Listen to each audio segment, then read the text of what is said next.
itong sinasabi nitong si Pangulong Marcos Jr. Bangag na meron daw telephone call itong si President-elect Donald Trump sa kanya. Panoorin nga natin ito. Parang may budol na naman di. President Bongbong Marcos says he had a call with U.S. President-elect Donald Trump where he expressed the Philippines' desire to further deepen the ties between the Philippines and the U.S. Marcos in an ambush interview. Lumang litrato na to Ayan, yung litrato na yan. Dati, I believe yung issue dito sa picture na to litrato na sinasabi niya na may phone call siya with Vietnam, I believe, if I'm not mistaken. Ito na naman ang nag-surface na nilagay nilang picture, Pero wala naman tayong nakita talaga. Describes his call with Trump as friendly and productive. According to Marcos, the call with Trump was scheduled for the morning of Tuesday, November 19. Marcos says he and Trump discussed the alliance between the Philippines and the U.S., describing it as a relationship that is as deep as it could possibly be. Marcos says he also reminded Trump that the majority of the Filipinos in the U.S. voted for him, expressing hope that the new U.S. president will remember it. When asked if he discussed the topic of Filipino immigrants in the U.S. with Trump, Marcos clarifies that the call was purely congratulatory. I doubt. Sa balitang ito, I really doubt kasi unang-una, ganito ang tingin nitong si President Donald Trump kay Marcos Jr. As compared kay PRRD. So, I highly really doubt na tatawagan or kung tatawagan ni Trump si Marcos or si Marcos ang tatawag kay Trump, baka hindi sasagutin. I really don't think so. Kasi, nung ang tinanong ng Australian journalist itong si Marcos Jr. kung meron siyang direct line sa president ng China, wala. So, itong si Trump pa kaya. And besides, wala talagang yung transparency na meron talagang nangyaring tawagan. And if ever man na meron nangyaring usapan, I don't really think na magiging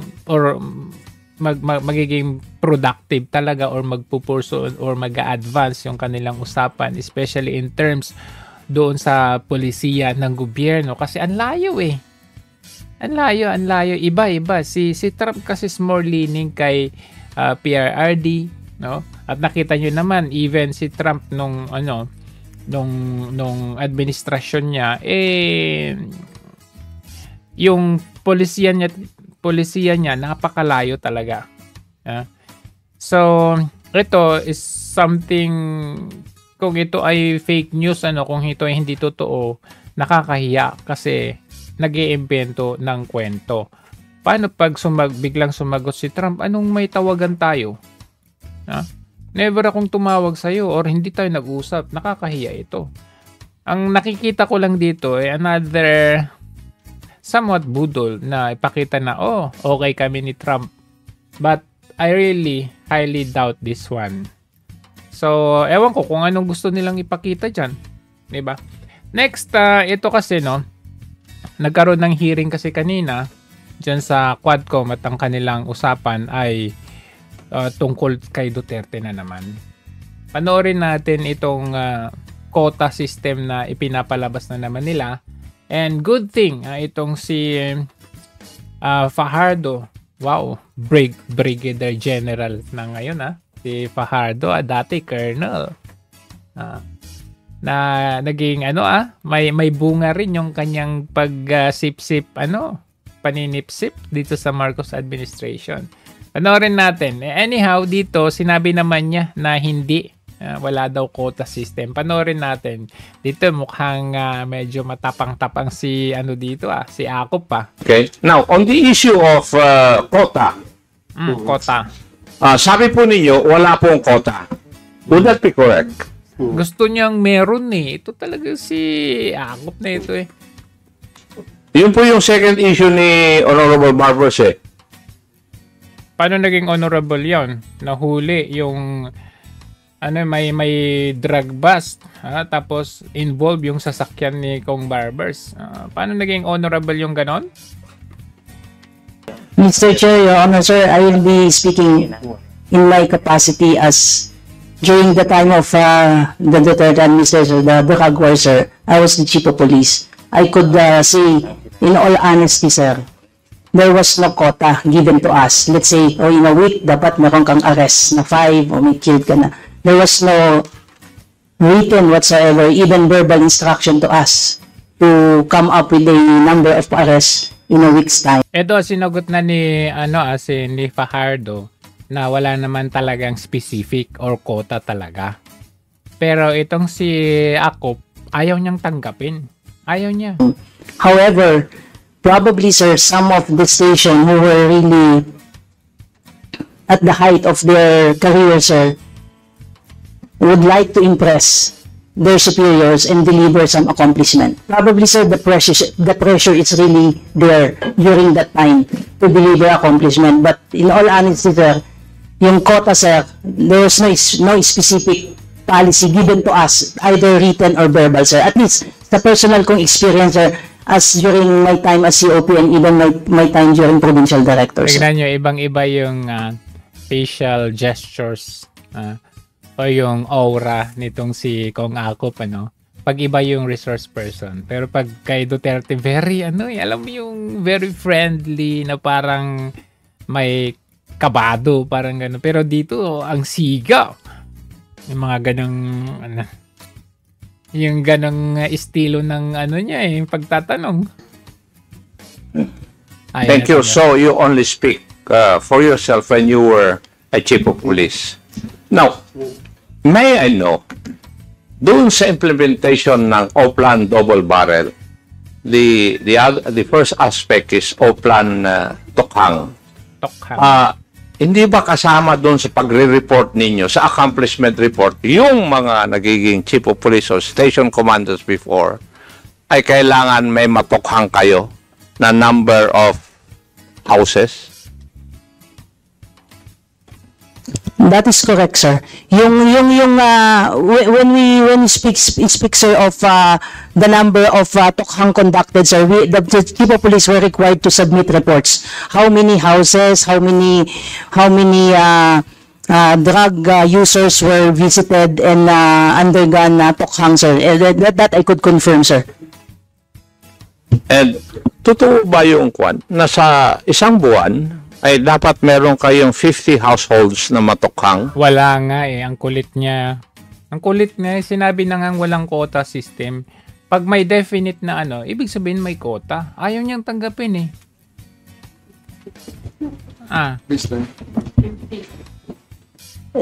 Sir, during my time, wala, sir, ganun, sir, na dapat. Depende po kasi yun, sir, Kasi, sir, yung magiging subject po, sir, ng house visitation will depend on the number of drug personalities reported by the BADAC.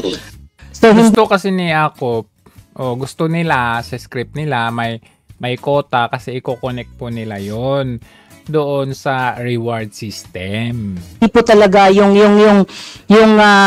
efforts na i-exert, sir, ng particular station probably might differ doon sa ibang mas maraming drug personalities. So wala po talagang specific numbers given to us po, sir. Okay. Granting without accepting. Granting without accepting. Ayaw talaga. Your proposition or your statement. Is it not also correct na yun po ay basehan ng pagpropromote po ninyo ng inyong mga tauhan? Like I said, Mr. Chair, Your Honor, earlier, sir, na nandun yung pressure definitely, sir, for the station commanders to deliver accomplishment. So probably, sir, that really triggers the intention to really deliver accomplishment in terms of arrest and probably of some... So indirectly, nagkakaroon po ng sa kaisipan ng inyong mga membro, ay nagkakaroon po ng kaisipan na dapat ma-reach ko yung quota. Kasi wala ngang quota. Oo, nagpapasikatan sila. Pero yan po ay subject to an individual PNP personnel. Kung gusto niya na mabilis ang kanyang pagtaas ng rangko, of course, Padamihan tayo. Para kang nagtatrabaho sa SM department store. Lahat ng mga sales lady doon, the more na benta nila, alam nila na malalagay sila ng employee of the month, employee of the year, yung mga ganito talagang pipilit. Data na sila nagpaparamihan. Pero wala sa order, hindi po order ng Pangulo na, dapat ganito. Would that be correct? Possibly, sir. Possibly. So, Honorable Barbers, that I think answers your two issues. Diba? So, gusto lang niya na makuha yung possibly na sagot para at least somehow makuha nila yung gusto nilang script. So, Honorable Barbers, ito at least nasagot na yung issue na gusto mo. Nakuha nila yung sagot. Ganyan ginagawa nila kila Garma, kila Leonardo. The same style. So, speaking of Garma, eto, si Garma nasa Amerika, very questionable talaga yung balita dito about kay Garma. Ano po ba talaga, sir, yung nangyayari na sa kanya? Ano yan? She's supposed to be deported. Opo. Pero sa supposed to be deported. Chismis kasi na kumukuha daw ng... Buti buhay ka pa. Tingnan mo na may tsura mo. Kulang na lang ka ba? Asylum in the US. No, we will get her extradited. Decidido talaga, sir, yung Philippines. Kailan, sir, kaya natin siya ma-expect naman? Well, as soon as possible. Alam mo naman, basta ganyang usapan, there's no clock that we can use to tick off the time. Wow, there's no clock that we can use to tick off the time. Talagang yung parang, in other words, ang ibig sabihin nito, kaya namin gawin yan. Basta kami ang gumalaw, kaya namin yan. Ganun ang dating nung sinabi niya, there's no clock that can tick out the time. Oh, wow. Alam mo ako, ang nakikita ko dito, nagamit na nila si Garma. Ngayon, dahil nakuha nila yung script na gusto nilang may palabas sa bibig ni Garma, nilalaglag na nila. Bakit? Ito, tingnan niyo. They actually, after her properties which she stored there, her money laundering activities. Diba? Ngayon may kaso na, money laundering. Sa makatwid, nakuha nilang gusto nila, ngayon paplantingan na nila ng kaso. Yang kasi Garma, nagpagamit ka, tingnan mo, hindi talaga katiwa-tiwala ang mga to. After nilang kang gamitin, they will use that against you then. And of course, the human rights violations that were part of the Magnitsky Act. Diba? Kasi after niyang ganito, sabihin yung reward system, anong ginawa nila? Pinalaya nila. Pinalaya nila from the contempt. Nagulat-gulat tayo, wala man lang update ng otoridad na sa Amerika na pala. Sino ang nagpadala sa Amerika? Ngayon, medyo tagilid sila, prior to doon sa House hearing na dumalo si Duterte. Biglang lumabas ang balita na nasa Amerika si Garma at ngayon may kaso na.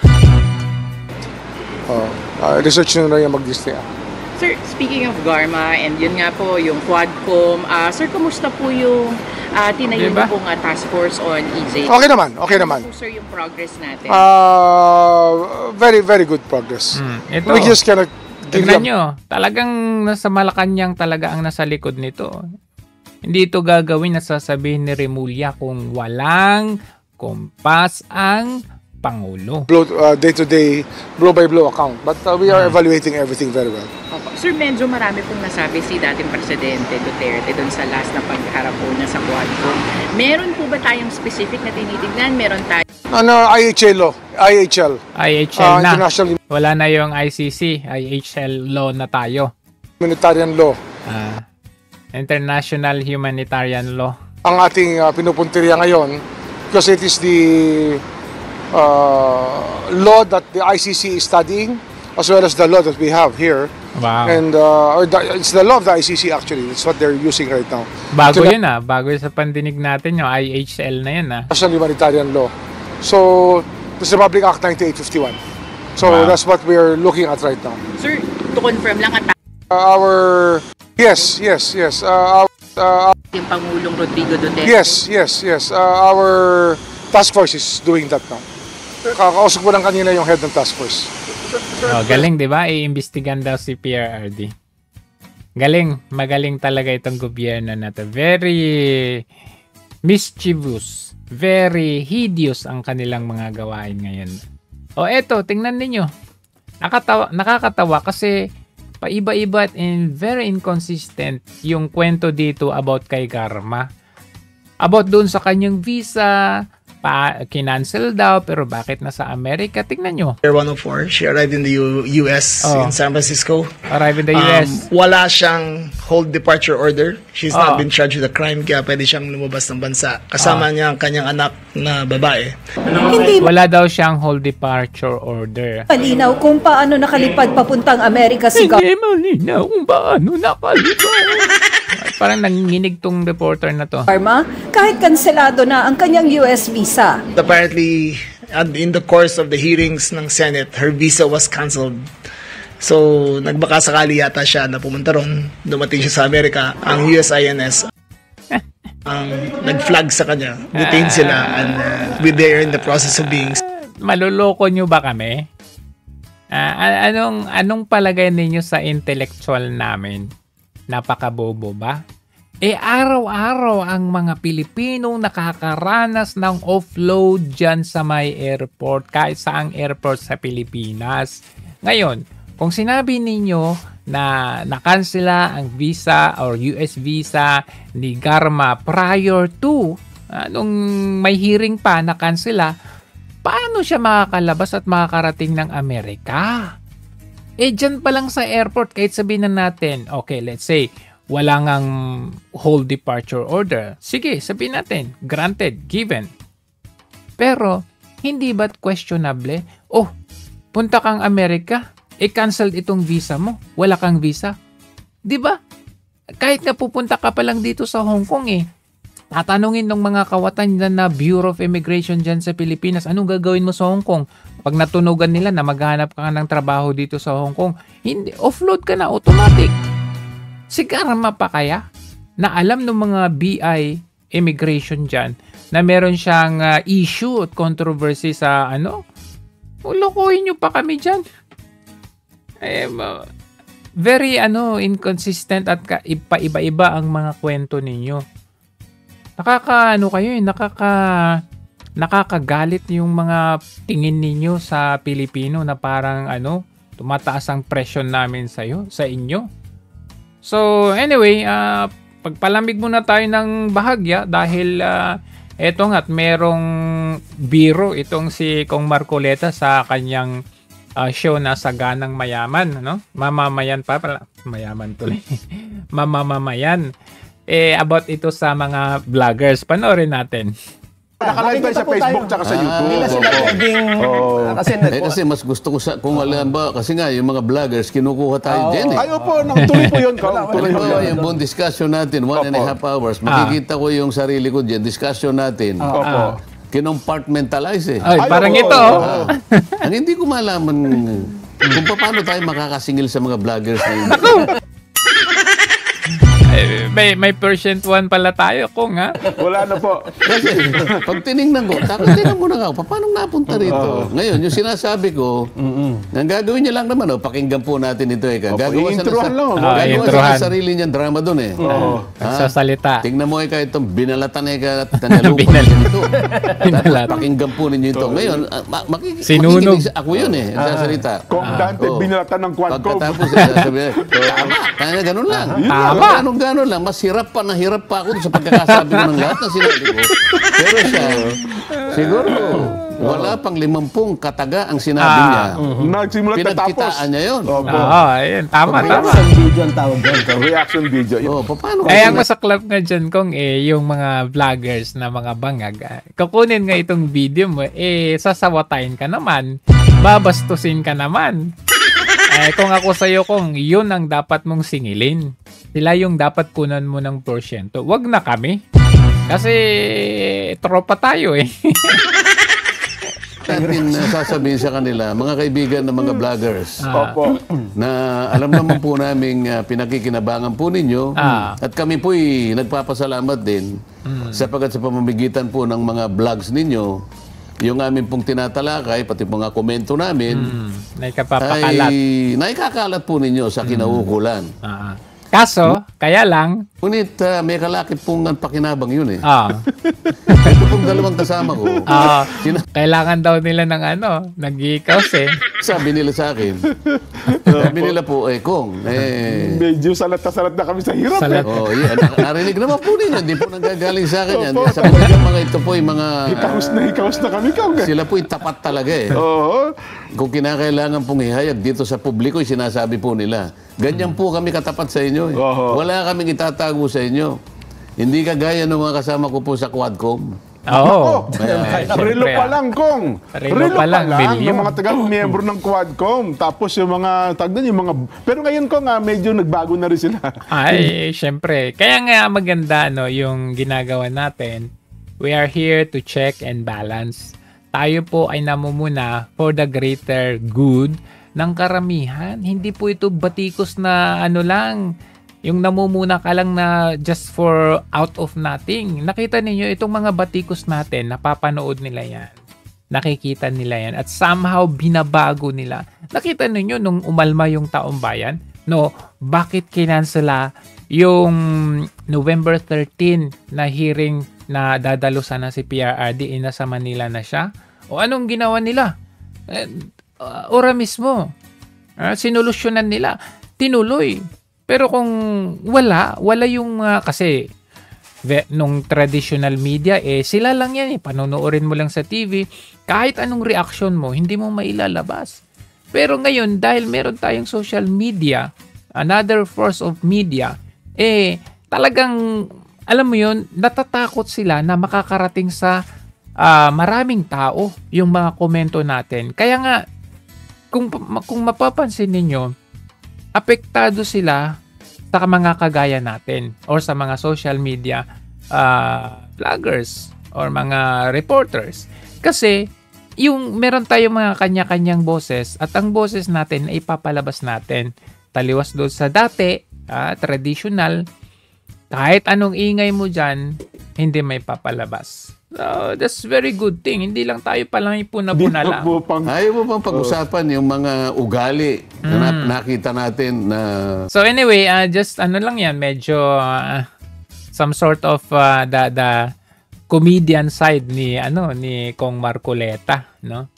So ito, tignan niyo ito, ang US daw ay nagpaabot kasi ngayong araw ay bumisita nga itong si US Secretary Lloyd Austin sa Pilipinas at kay Marcos, at ito na naman, meron na naman pambubudol na naman. Nagpaabot.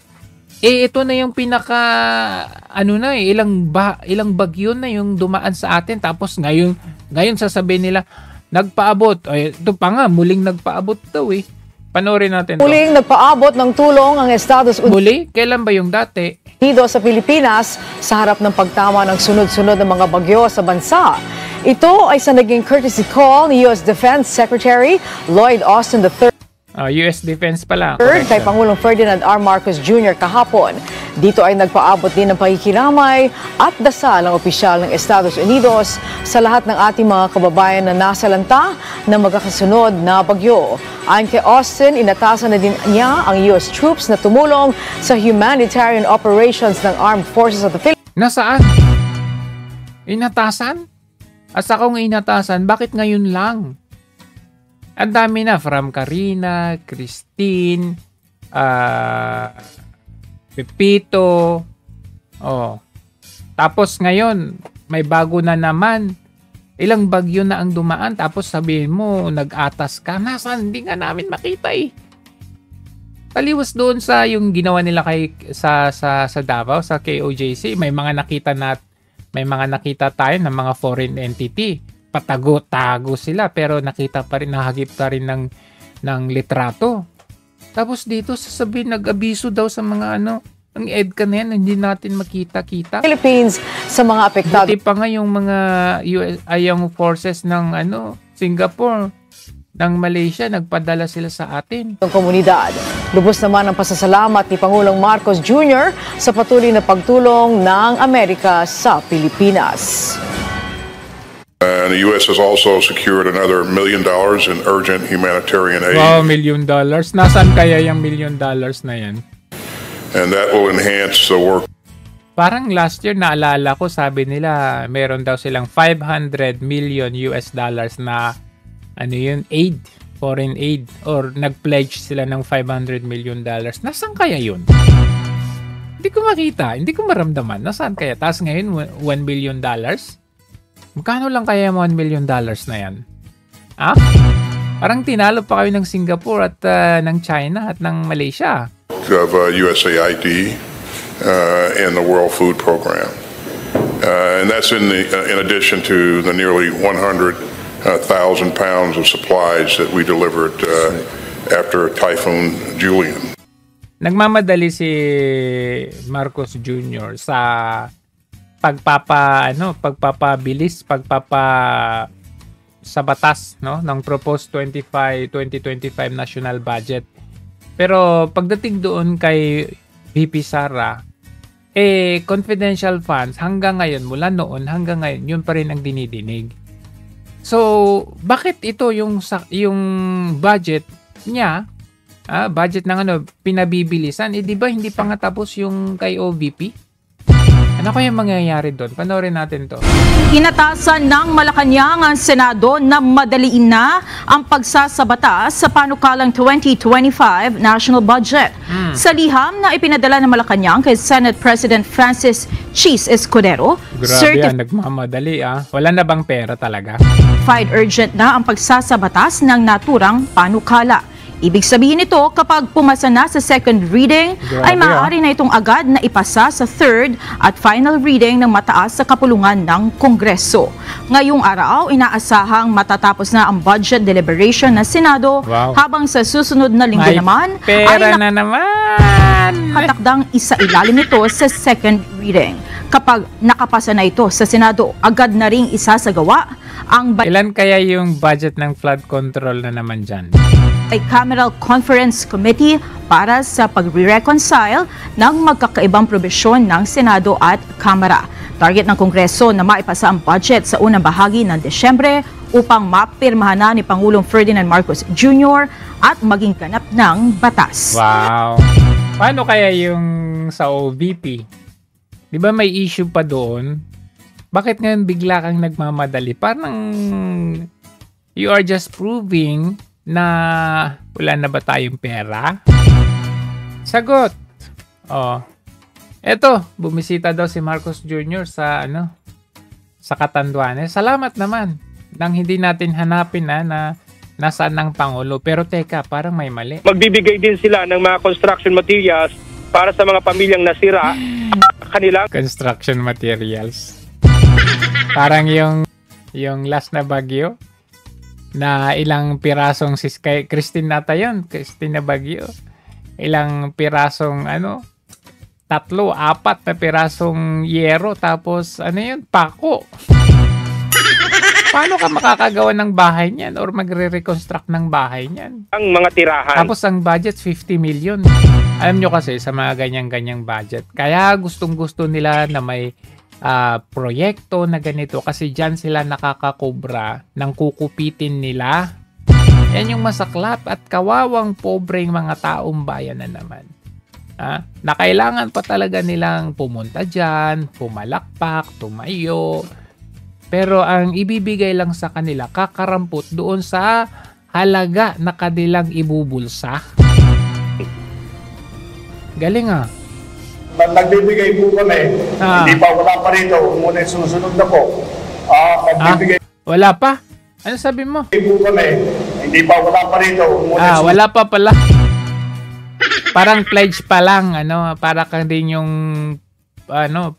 yung budol ng Amerika na magbibigay kami pero wala pa pala. Diba? Pero yung balita,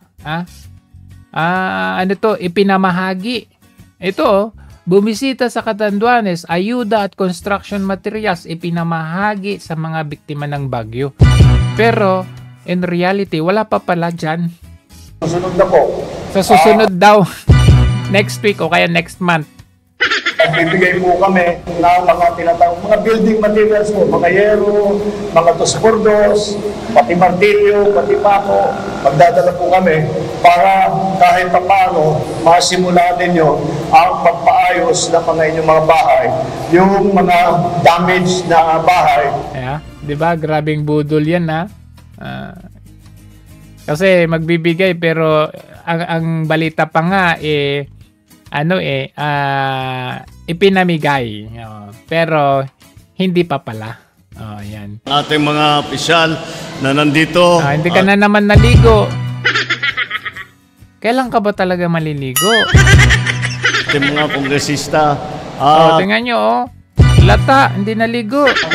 Andito rin po ang ating mga kasama kung ano ang... ayan tingnan yung buhok niya. Ayan na yung buhok na dyan, Tatatnawan na tinamaan ng... Parang na to hindi, may sakit talaga itong... Napakalakas na bagyo. Para sa mga manggagawa na nawalan yung mga iba dubi-dubi-dap-dap ka na naman. Manggagawa na nawalan yung mga iba hatpo ng ating ay nako, dubi-dubi-dap-dap na naman, dubi-dubi-dap-dap ka na naman. Eto, tingnan natin yung ito umpisa pa lang ng drug war ay itong probe daw sa mga PNP personnel. Halata mo na talaga na meron ng itong si itong si Paduano, nag-aala judge na siya. Bakit? Kasi about dun sa mga pulis daw na inutusan daw ni Duterte na i-implement yung drug war, after daw na nagamit, iniwan daw sa ere. Tignan nyo, at ang masaklap po dun, ang akusasyon nitong si Paduano ay pinagpapatay daw ni Duterte. No. Actually, not only those who died and wounded, also those police officials, no? Whether kahit mga PNCO, we are also victim of such campaign during the previous administration. So, marami po yan. Marami talagang may script mga forms of violation of the rights, no? Marami po yan. For example, yung mga pulis na pinatay din. Pulis na pinatay. Grabe, pulis na pinatay. Sino kayang mga yon? Di ba? Because they're being accused that they're involved in illegal drugs. And the proof is... Ang alam ko lang na pulis na namatay nung panahon ni PRRD is during yung encounter with the drug addicts or drug lords. Yun yung alam kong namatay. Pero itong akusasyon na ito, mabigat ito. Pwede kang kasuhan dito, Paduano. The names is listed in the Duterte's list. Tapos, kailangan ma-check natin saka makuha yung data dun. Saka maimbestigahan. Ano na ba ngayon yung status ng mga yun? Kahit sabihin pa natin na those in the list and was killed are really involved, no? Really involved in that in the drug trade. But still, they have the right. Diba? The right daw, the right. May right pa daw sila. For example, ganyan. Second is those names listed in the Duterte's list that was assigned sa malalayo. Then pagdating na doon, pinatay. Galing. Ano kaya yung matibay na ebidensya na merong nga ganun talaga at pagdating doon, pinatay talaga? Kasi may pamilya naman yung mga yan. Imposible na hindi magre-report yung pamilya ito yung namin, wala namang ganito, wala namang reputasyon na nagdodroga yung tatay kong pulis, ganito, ganyan. Walang mag-iingay. Sa dami ba naman ng sinasabing pinatay na pulis na mga ganyan? The same goes with yung mga EJK victims daw. Sa dami ba naman ng mga sinasabing pinatay? May mga pamilya yung mga yan. Pag nag-ingay yung mga yan, ipupunoy nila yung lansangan. Eto, napakadali mo lang sabihin, Paduano. Di ba, marami yan.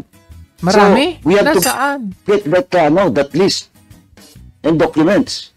For example, I will cite you one example, Mr. Chairman. Sa amin galing, yung Colonel Rapis, nasa Duterte's list, nirelieve, inassign dun sa Zamboanga. Pinatay. Doon na siya inubutan. Until now, the case is unsolved. Pinatay ba siya? Unlike here now, in front of us, of course, are all our... Pinatay ba yun? Heroes, no? In line of duty. And they received such support from the previous administration and even in this administration. But yung sa akin, my concern is those police officers being victimized. Mamaya po, i-discuss sa inyo yung ilang mga data and to prove you that indeed, ang dami pong police officers na matitino, magagaling, just because they don't believe on such program. And some of those are politically, quote-unquote, inclined. Dun sa mga political opponents are being victimized. Hindi ito factual. Kung ang pinagbabasihan nila ay dahil na persecute daw sila dahil ayaw daw nila doon sa program ni PRRD na drug war, di ba ngayon maraming mga pulis ngayon na ayaw kay Marcos Jr. Ayaw nila, pero kailangan nilang sundin yon. Kailangan nilang gawin yon. Kasi yun yung utos sa kanila. So don't tell me na ito nung panahon ni PRRD, parang hindi ayaw kasi nila, labag sa nila, ayaw nila yung program. So ang ginagawa daw ni PRRD dinidestino, kung hindi man bibigyan ng kaso o ipapatayin. Grabe naman yan. Grabing yan, that is yet to be proven. Kailangan ito patunayan kasi ito napaka mabigat, no, na akusasyon yung sasabihin na yung marami daw pinatay or kinasuhan o basta na lang inilagay sa drug list dahil sila ay kumukontra or ayaw nilang ipatupad. Hindi pwede yun eh. Yun yung mandato eh. Yun yung order. Marching order ng presidente yun, gagawin mo yun. Pero paano nila nasabi na ayaw na nila kaagad kung hindi pa naman nila nasusubukan or hindi pa nila nagagawa? Yun? Ayaw na kaagad? Hindi pa nakita kung... Siyempre, nung in-implement ni PRRD yan, may mga may mga plano. Paano, yung pros and cons nun, yung magandang, paano, may briefing kumbaga. Okay? May estratehiya kung paano gawin. Siyempre, makikita mo doon kung ito ba ay labag talaga sa aking konsensya. Ito ba, sabi ni PRRD, kung lalaban, patayin mo. Hindi naman niya sinabi na kahit hindi lumaban, patayin mo. Mamaya po, I will discuss. Kaya dito medyo unfair itong allegation na ito kay PRRD. Buti na lamang merong kagaya ni Richard Gomez na medyo somehow kinokorek niya itong ginagawa ng mga Quadcom. Panoorin natin itong si Richard Gomez. Ito. Press conference, sinabi niya na the reason na gusto niyang gawin tong fight against drugs is because the Philippines is already becoming a narco state. I wanted to show you, ito yung kinonduct na survey. Noong 2004, yung pong Policy Studies, Research and Statistics Division ng Dangerous Drugs, nag-conduct sila noong 2004 ng survey. Ito data to 6.7 million drug users. At noong 2008, the same survey that they conducted, bumaba yung ating drug users, naging 1.7 million drug users na lang. And then suddenly, noong 2015, after so many years, 1.8 drug users. What is the reason why bumaba yung drug users from 2004 to 2008 from 6.7 to 1.7. Even without the war on drugs that was implemented noong 2016, bumaba naman pala tayo Mr. Chair. Ayan, sinagot ka tuloy ni Richard Gomez. What was the reason for this substantial reduction of drug users from 2004 to 2008? Hindi po ako nagsasabi nito Survey po to that was conducted. Oo, survey yan. Pero yung understanding mo dyan, medyo very low. By the Dangerous Drugs Board. So we want to... Anong sagot sa'yo ni Richard Gomez? There is a big possibility that during the time of 2008 and between 2008 and 2015, baka hindi intensified ang pag-raid sa case ng mga drugs.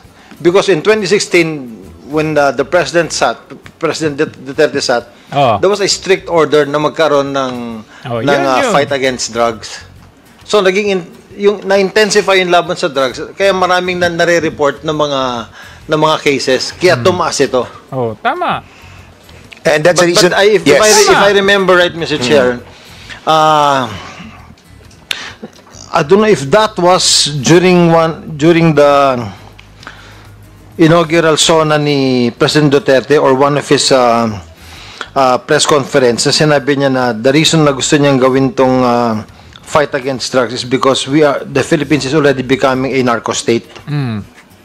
Or parang sinabi niya, we are already in a state of narcotics. Parang it's something to that effect. That is why na-intensify yung fight against drugs. And that is isusuportan ko yung sinabi ni General Fajardo na during the time na COP siya, hindi ko alam kung LCE tayo nun na chairman, talagang yung mga police inutusan talaga na mag-intensify sa laban sa drugs. And siguro that is the reason kung bakit mataas yung reporting ng year 2016. Umabot siya ng 4 million. Hindi mo ba naintindihan yun? Yes. Yun ang ating pong pag-uusapan sa next hearing. Yung sudden jump from 1.8 to 4 million. And at the same time, ano yung nagtaka kasi, tingnan na, ito yung datos. Yan. Nagtaka si Dan Fernandez sa datos na kung makikita ninyo dito, nung 2004, 6.7 million drug users. And then, nung 2008, biglang 1.7. 2015, 1.8. Kay Pinoy yan. And then, kay PRRD, naging 4 million drug users daw. So, nagtaka siya. Hindi mo ba naisip kung bakit? Ako, naisip ko dito. Itong 1.7 billion drug users na ito at saka nung 1.8 million drug users, may posibilidad. Kasi as mentioned by Richard Gomez, sabi niya matindi yung kampanya ni PRRD sa drug trade. Ngayon, dahil matindi, mataas yung report. Sa makatuwid, kung hindi matindi, kung medyo wala kang pakialam sa drug trade, merong kuno-kuno, kunwari lang na ganito, yung report mo talagang mababa. Or pwede na hindi kayo masyadong nagre-report. The same goes with, halimbawa, may mga rape cases din, may mga rape cases na hindi na i-report, hindi na naibabalita sa mainstream media. O kaya naayos na yan na kumbaga wala na sa balita dahil nanahimik, parang ganun. So yung mga ganun na hindi na ilalagay sa database. But because si PRRD, ang kanyang kampanya sa drug war, talagang mataas yan, talagang intensified yan. So that means every case na i-input doon sa database. So, hindi mo ba yun naisip, Congressman Dan Fernandez? Congressman ka pa man din. So, nagtaka ka pa. So, anong gusto mong i-imply dito? Na parang peke yung kay PRRD or what? Kasi, base dito sa database na ito, mali at iba yung pagkaintindi mo. Nagtataka ka na bakit naging 1.7, 1.8 naging 4 million drug users. 'Di ba? Diyan pa lang makikita mo yung intellectual, yung intellect ng mga congressman na ito. Nakakabahala. Oo. Eto, balita kay Katapang naman dahil nung sinauna, nung kapapalit niya kay DJ Bantag, ayusin natin 'yan, lilinisin natin 'yan. Pero 2 years na mahigit, talamak pa rin at nakapagtataka. Dahil mismong si DOJ Remulla ang nagsabi na number 1 source pa rin ng drug trade ay Bilibid. Tayo nasasabat, kaya lang siyempre pag nahuli naman namin, papasa namin yung cellphone, doon nila malalaman yung mga transaction na may nangyayari pa sa loob. Opo. General Sir, technology ang kalaban natin, pero kayo ho ba, wala din kayong technology kontra dito? Dahil if you recall, before ho kayo dumating dyan, problema na dati yan. Kaya may mga signal jammer pa sila sinasabi. Wala ho bang paraan para mawala ng connection sa satellite po o sa internet itong mga involved sa drugs habang nasa loob po ng Bucor? Ayun nga po, kasi ngayon, yan po ang priority ng ating mahal na Pangulo at Ms. Sod. Sa 2026 budget po, kasi tapos na po yung 2025. At 2026 budget, hihingi na po kami ng mga signal jammer. Ayaw po namin ma-monitor yung tawag nila kasi hindi namin mandato yun eh. Grabe, Nambubolix na lang talaga itong mga to. Ano nangyari sa budget ng 2022, 2023, 2024, at ngayong 2025, sabi mo sa 2026 pa? Ang mandato namin to safekeep them and make sure na they do not commit crime while inside the facilities and make sure that they report information. So, yun po ang request namin na magkaroon ng po kaming jamming capability kasi yung nabili po na jamming equipment last mga 10 years ago, sira na. So, General, kung 2026 pa yan, mahaba pang panahon na maaari silang makapag-komunikasyon kung hindi agad ito mabibigyan po ng budget. Hindi, mahal po ba ito? Hindi kaya pwede po makahugot dito ang mismo ang tanggapan ni Presidente kung sakasakali po o DOJ para mapondohan ito. Mga magkano ba yun, General? Mga abot siguro. Yung isang equipment lang para sa body scanner, 20 million. Yung jammer pa, siguro baka ganun din kamahal, mga 20 to 30 million. Pero tama po kayo, Manong Ted, kasi nga po, marching orders nito ng ating mahal na Pangulo, dalawang sekretary na Remulla. Dinadaan na lang sa kwento si Ted Filon Kung pwede po kami makahingi ng konting suporta sa logistical requirement para makatulong kasi talaga po yung technology napaka-advanced na, ang hirap pong masawata itong drug trading in and outside the Bucor. Opo, sige po. So, General Sir, sa ngayon, identified niyo naman, di ba, itong mga grupo na nandyan, meron pa ho bang natira sa Muntinlupa at set for transfer sa Mindoro? Bakit po sa Mindoro, hindi po sa Palawan o sa ilang pahong lugar? Bakit po specific po sa Mindoro?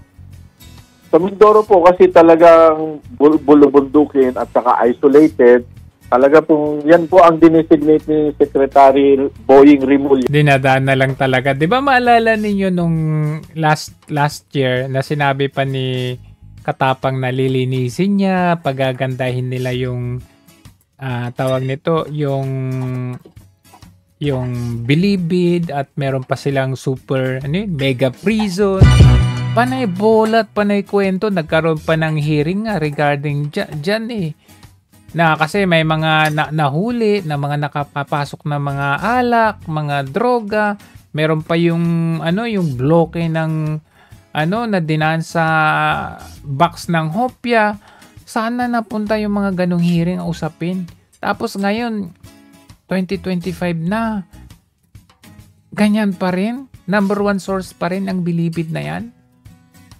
Kawawa talaga yung Pilipinas kasi hindi na talaga nagtatrabaho itong mga nasa gobyerno na ito. Panay budget. Tapos panay pamumulitika. Paano naman yung Delikado na tayo. Ito bilang panghuling usapin natin itong sa kay PRRD nasa likod.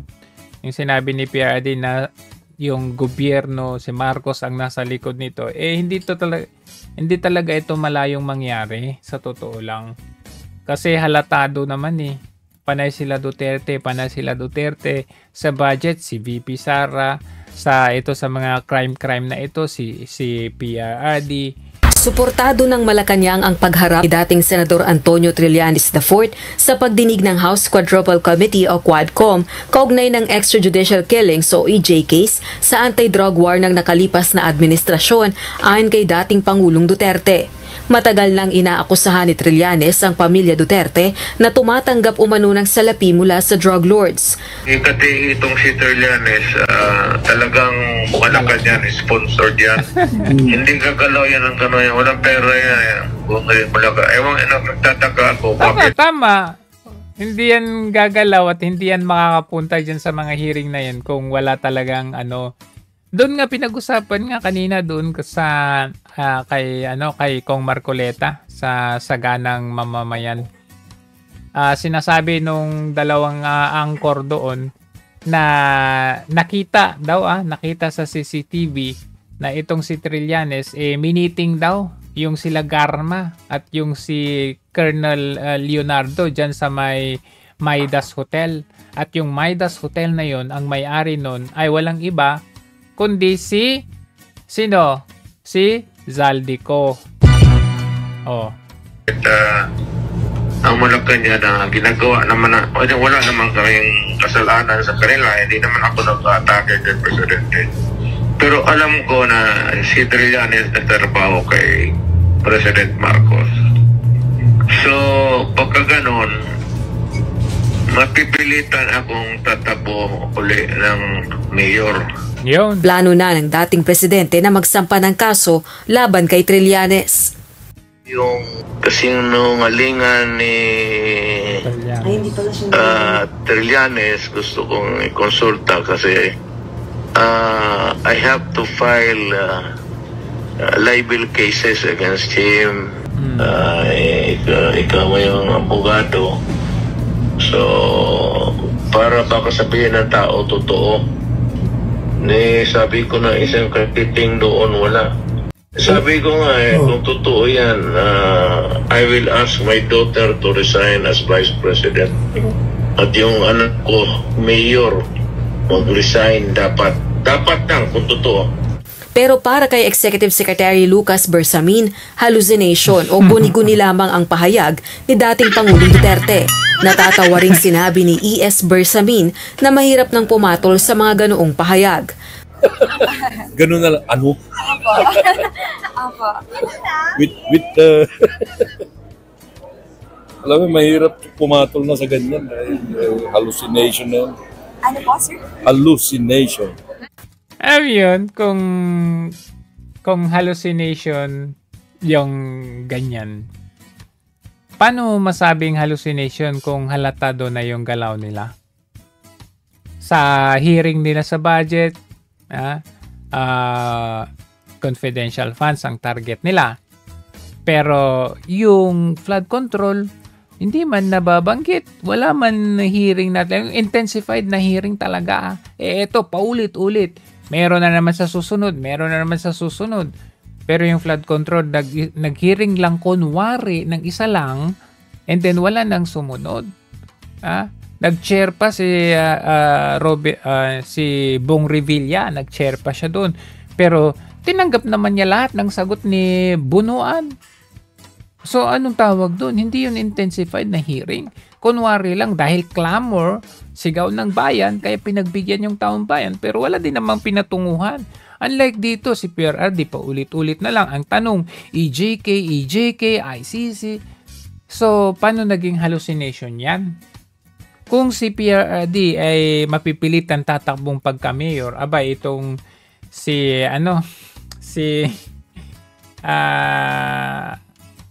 Davao del Norte First District Representative Pantaleon Alvarez ang tatanungin. Tatakbo raw ng presidente. Maaaring ang tunay na layunin ng investigasyon ng Quadcom ay upang sirain ang reputasyon ng isang potensyal na matinding katunggali bago ang 2028 elections. Ayan, si Duterte. Kilalang kaalyado ng mga Duterte si Congressman Alvarez. Ayon sa kongresista, maaari pang muling tumakbo si dating Pangulong Duterte. Ayun maaari pa palang tumakbo. Bilang Pangulo sa kabila ng edad nito, dapat din anyang taong bayan ang magdesisyon kaugnay nito at kung may legal na issue, hayaang korte ang magresolba nito. Matipid naman ang reaksyon dito ng mga kongresista. Good luck po. God bless. Doon batay sa kalalabas lamang na abiso na hindi natuloy yung isasagawa at tinigsada ng House Quadruple Committee o Quadcom sa Huwebes, November 20. Sama ng tingin nung pare ba talaga to o ano?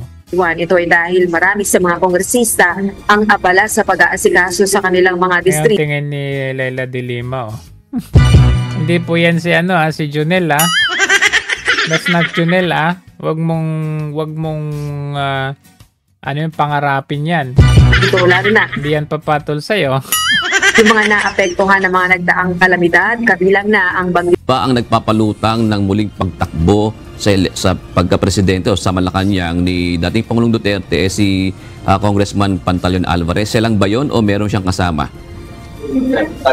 Doon sa mga inilabas na pahayag ni Representative Alvarez sa kanya, nagmumula yung issue na yon na may possibility. Una, sinasabi niya nga na kaya matindi yung pag-atake kay dating Pangulong Duterte, kabilang na yung investigasyon na isinasagawa ngayon ng Quadcom ay dahil nakikita nga na magiging malakas na katunggali ang dating Pangulo sa 2028 elections. So sa kanya nagsisimula yung usapin na may posibilidad na pwedeng ulit tumakbo ang dating Pangulo sa 2028 national elections. Ano kaya ang batayan ni Congressman Alvarez? Kasi sa pagkakatanda ko, mula ako yung naging bata, 1987 Constitution hanggang sa ngayon, hindi naman ako abogado, pero tanda namin yan na talagang nasa konstitusyon niya na hindi pwedeng mag-re-election ng isang presidente. Lalo nakatapos siya ng kanyang term. Yung sinasabi ni Representative Alvarez nga na isa rin naman siyang abogado, na ang nakasaad sa konstitusyon na bawal tumakbo ay yung incumbent president o yung kasalukuyang nakaupo sa pwesto dahil maaari ngang maulit yung dating nangyari na sa ilalim ng panahon ng dating Pangulong Ferdinand Marcos Sr. na nagtuloy-tuloy yung kanyang pag-upo sa pwesto. Ngayon, kung sakali nga na ito naman ay speculation lang, na kung sakali nga tatakbo muli sa pagkapangulo si dating Pangulong Duterte, bahala na anya ang korte ang magdesisyon kaugnay nito.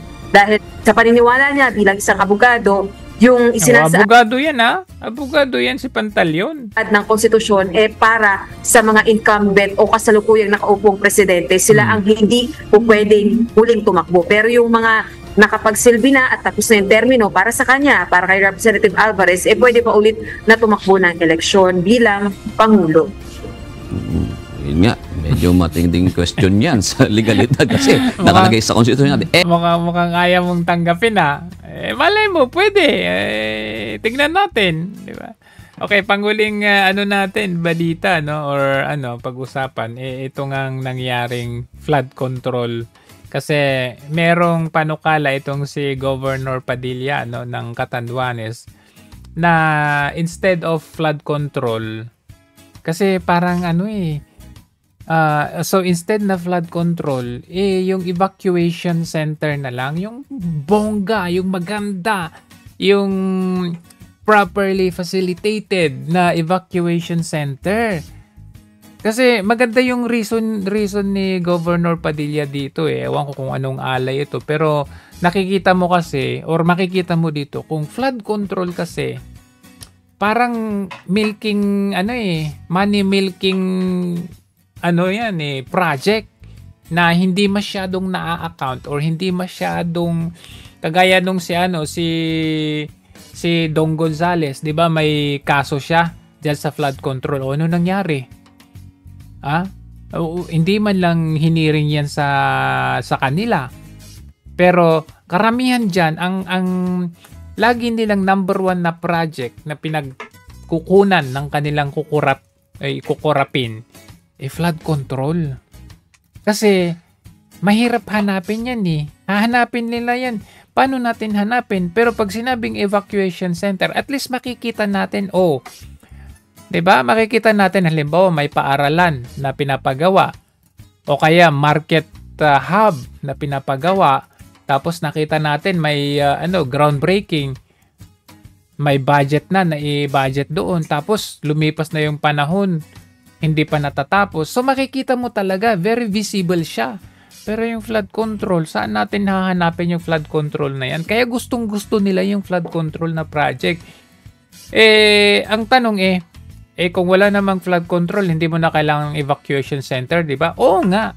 Ang problema kasi, flood control projects nga, low class. Walang bakal sa loob. Tapos, hindi natin alam kung saan yan, ang flood control na yan. Unlike pag evacuation center, pag nagkaroon na tayo ng starting of construction, mamomonitor natin yan at makikita natin kung anong kalidad, paano ginawa. Kaya tama itong sinasabi ni Governor dito. Kasi nakita ko maraming flood controls na ginawa na hindi talaga kailangan at hindi tapos. Kaya... tama yun. Maraming flood control din na hindi naman kailangan. O kaya ginawa yung flood control doon sa hindi naman flood prone, hindi bahain. O kaya gumawa sila ng flood control doon sa bundok o kaya sa tuyo, yung hindi kailangan, sabi niya. Kaya nangyayari, hindi naman talaga, it doesn't serve the purpose. It doesn't serve the purpose. Kaya itapon natin yung daang milyon na yan. Bakit hindi natin? Hindi milyon, bilyon. Ilagay sa maayos na evacuation centers. Dapat unahin ng pamahalaan ang pagpapatayo ng maayos at malalaking evacuation center kaysa sa mga flood control project. Ayon kay Camarines Norte Governor Dong Padilla, mas maigi rin pagtuunan muna ng pansin ng pamahalaan. Tingnan nyo yung evacuation center na ganyan. Diba? Walang maayos na higaan. Ewan ko kung may toilet pa na maayos ibigay ng resettlement area sa mga pamilyang nasa lugar na mataas ang panganib. Napatunayan na anya sa mga nagdaang bagyo na mas kinailangan ng mga tao ang masisilungan sa oras ng kalamidad. Hindi na tayo nahihirapan silang hilahin sa evacuation because nakikita nila maayos yung kanilang pupuntahan. Tama. Kaya yung sinasabi na pag kasi nabisuhan kayo ng gobyerno na may bagyong paparating at mag-ingat tayo, at pinapalikas tayo, sundin ng gobyerno. Ang tanong, paano susundin ng taong bayan kung alam nila naman nila yung lilipatan nila, hindi maayos kagaya ng ganyan. So may point si Governor dito na kung maayos naman, mayroon silang sariling mga parang kwarto-kwarto, parang ganon, maayos na toilet, somehow aircon, ako pipiliin kong lumikas muna. Pipiliin ko mag-evacuate muna kasi maayos doon kaysa naman malagay ang buhay ko sa alanganin. Yun yung point. Pero kung paulit-ulit lang tayo na kung merong kalamidad, dadalhin natin sila sa school. But sad to say, schools are not designed for evacuation. Oo. Kaugnay nito, diba? So, ayan, maganda yung punto dyan. At least, may ibang mga public servant tayo na nag-iisip talaga. So anyway, dyan na po nagtatapos ang ating mga talakayan at kita-kita mo muli bukas sa ating susunod na balibalita at talakayan. Hanggang sa muli, maraming salamat. Ingat, God bless you all, and paki-like and share itong video natin na ito. Hanggang sa muli, maraming salamat. Ingat!